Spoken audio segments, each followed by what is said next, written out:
If the current Ohio State staff had a national title, you might make an argument, but right now, entering 2024, Georgia is the standard. That was an assistant coach talking on background to Athlon Sports. So they do this every year. They're curious things. A lot of times, they're cleaning these quotes up because when I talk to assistants around the league, they don't talk like that necessarily. There's more cussing involved. But anyway, look, Georgia is right now the standard. However, Ohio State's right there. They've got everything. Well, the strange thing is the outside pressure is on Ohio State, and I don't know what that will mean for this season. It's a very curious thing because it feels like the pressure has been building at Ohio State for some time. And a lot of that is because of the Michigan stuff. But listen, Ryan Day has had a tremendous amount of success up there. A tremendous amount of success. He's just lost a lot of big games. And he's lost a lot of big games because he's been in a lot of big games. You know, this guy is 56-8. They lost the Fiesta Bowl to Clemson in 2019. I think they lost that on the last play of the game, if I'm not mistaken. That was when Justin threw the ball. Someone did something wrong there. They were 7-1. They got their brains kicked in by Alabama in the national championship game in 2022. That was a good Ohio State team. I don't know if we knew how great they were. They killed Clemson, but they did not play well against Northwestern in the Big Ten championship game. They beat Clemson by 21. That was a blowout, but they got blown out bad by Alabama. A season after that, they won the Rose Bowl, if I'm not mistaken. Yes, but they had gotten beaten 42-27 by Michigan. 42-27, and they survived Utah. And I don't think anybody needs to remember or needs remembering about the Georgia game in 2022 on the stroke of midnight, 41-42. The Dogs win that game, but of course they had gotten beaten 45-23 in that game against Michigan, the game before. So they're killing everybody, and then they play Michigan and they lose. And of course, Michigan's their big game. And then of course the season ago they lose to Michigan 30-24. It was pretty clear to me, either in the third or going into the half, that we were getting ready to go watch Tech Georgia. We were in Athens, and we didn't leave until, I don't know, but it was clear Ohio State was not going to win that game. Just weren't the better team. And, that was their only loss going in the postseason, and then Missouri worked them. That was not a great Ohio State team a season ago. I mean, the way that they struggled against Penn State, not a great Penn State team.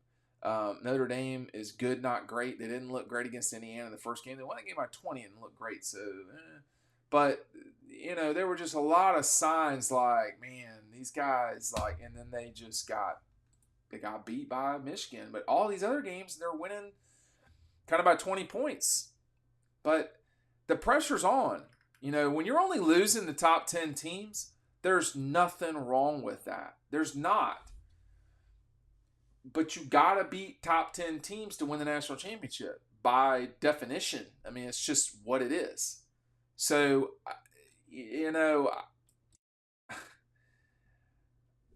it's the pressure's there. That's a real thing. And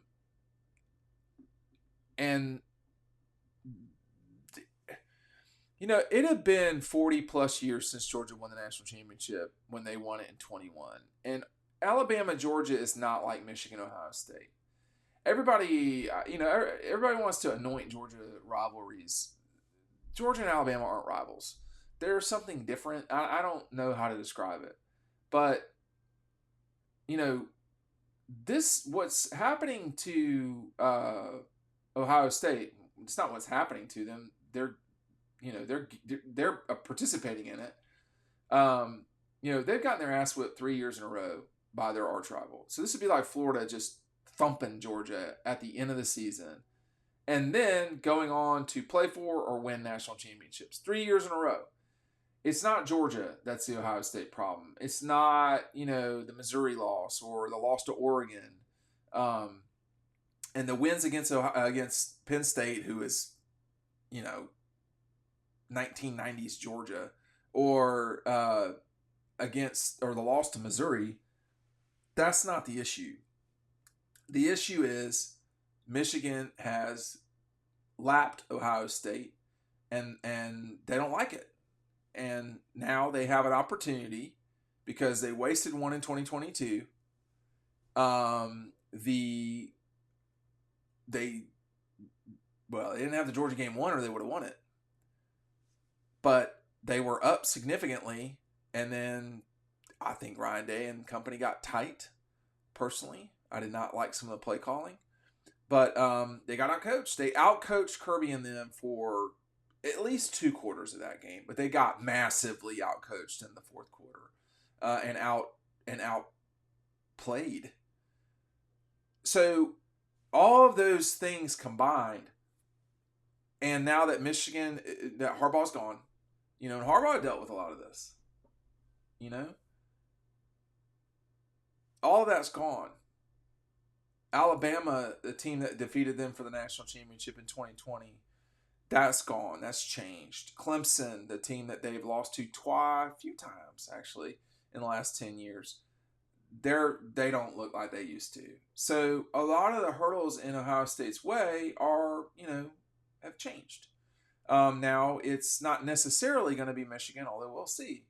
It's going to be Oregon. I mean, like, Jim Harbaugh was not the head coach that beat Ohio State this past year. That's the amazing part, is that Harbaugh wasn't on the sideline. He would, had been Whenever I hear about the SEC is, the Wild Wild West, we just think about, what's going on at Michigan State, what happened at Penn State. Those are a lot more serious than what happened at Michigan. You think about the discussion of wrestling in the past at Ohio State. We don't need morality lectures down here from our friends up there, because there's been some really radical stuff that's gone on, in the Big Ten over the last however many decades. But the pressure is on for Ohio State. I mean, there's no confusion about that. There's nothing to like, oh, I don't know, it seems kind of harsh. No, it's not harsh.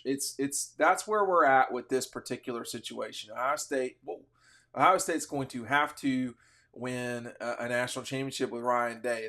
Ryan Day is the one who's really, feeling this. This is our favorite chair at Dawg Post, St. Simon's Swivel Dining Chair. You can get this through any of SoPoly's dealers. If it looks like EcoPoly, because it is EcoPoly, they're still making this in Georgia. The plastics are going to last forever. I sit in this chair every single day. This is what I would call the Ohio State version of it. If you want to get a Georgia one, this is what the chair that I sit in looks like at all times. They have dealers. You don't just have to call 478-374-6398. You can go to any of the dealers. It looks like there actually is a dealer in Ohio, amazingly. Here's the one I keep pressing on in Peachtree Corners. We're going to tell you to go to SoPoly.com today, click on their dealer locator, and if you're on 30A down there in Florida, they have dealers down there. This one in particular is on East County Highway 30A, Santa Rosa Beach in Walton County, Florida. So SoPoly's got everything you need. If you want to go by there, 478-374-6398. They are great friends of ours. They've done a lot for us. We want to continue our relationship with them. And the way to do that is for y'all to take advantage of everything that Dawg Post can get through SoPoly. So have that happen for you and your family today. The pressure's there. It's real. But the pressure at Georgia is not insignificant either. Georgia's dumped in, you got an annual athletic budget of $190+ million a year. That's not nothing. That buys a lot of socks. So, it's important for Georgia to take advantage of everything they've got, the resources, the facilities, the coaching staff, the medical, nutrition, all of it. It's all there for Georgia too. But at the end of the day, everything that Georgia's been doing since a particular child got on campus, whoever that person may be, whether it's Carson Beck or Ryan Puglisi, just as an example, or Dwight Phillips Jr. All of those days, all of those hours, all of those reps and activities add up. Every experience adds up, and it's important for Georgia to get ready, not just for the Clemson game, but every game after that. And Ohio State is probably going to be there, and the pressure will be on. Don't get me wrong, but pressure may be a privilege, but it's not going to win you a championship. You got to go do it, and that's what Georgia's done, and Ohio State hasn't. Will that change this fall? We'll see.